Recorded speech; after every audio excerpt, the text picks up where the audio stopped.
Now, the reason why I want to focus on this, though, is there's some pretty interesting things that are going on. So I got Mark here. Mark scored Sheldon, who is a grantee, at 12.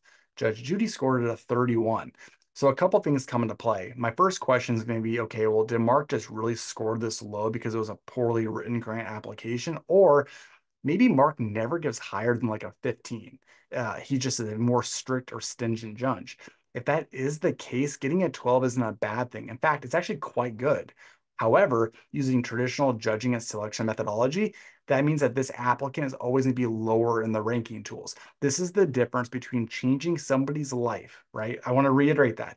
I'm going to show you an example right now of an institution that was cutting checks to individuals based off of need. It was a highly competitive selection process because there isn't infinite money to go around. They had certain board members and individuals on their team that just overall were a bit more harsh than other people.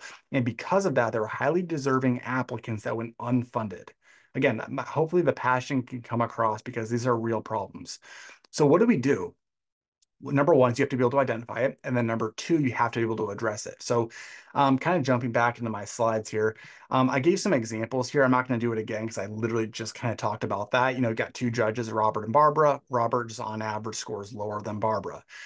So what I want to do is we talk about averaging these out and creating a normalized result.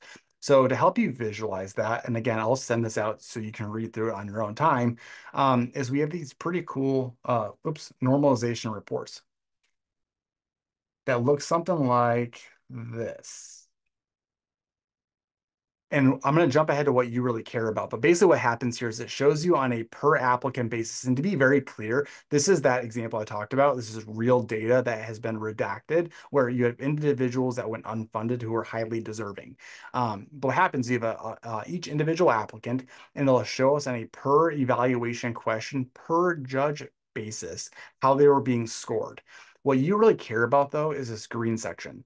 And what this does is it actually shows us each individual judge and what their individual judging tendencies and averages are. So again, to make this super simple, I got Judge Judy, who on average scores about a 24.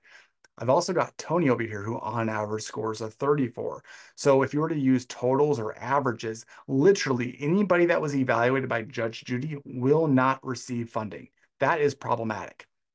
Now that we know that, we can start to manipulate the data in real time. Don't worry, we have one-click reporting for you.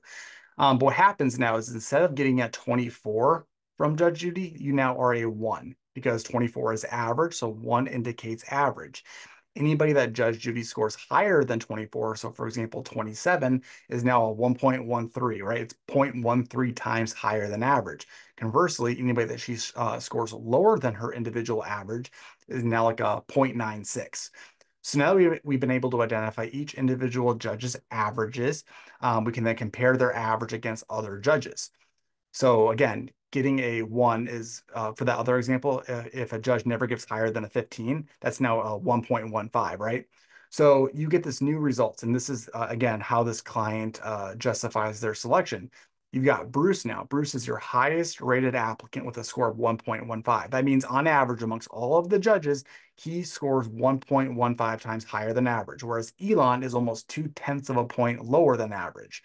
So again, how do I think this will be utilized? Many people use this as the end-all be-all selection. Many others will use this in conjunction with like real-time deliberation. We want to give you the data to make data-informed decisions, but we are not going to make decisions for you. We want you to go into these meetings empowered to select the best candidates for your program, and that's going to be a combination of judging score sheets, deliberation, all that kind of fun stuff.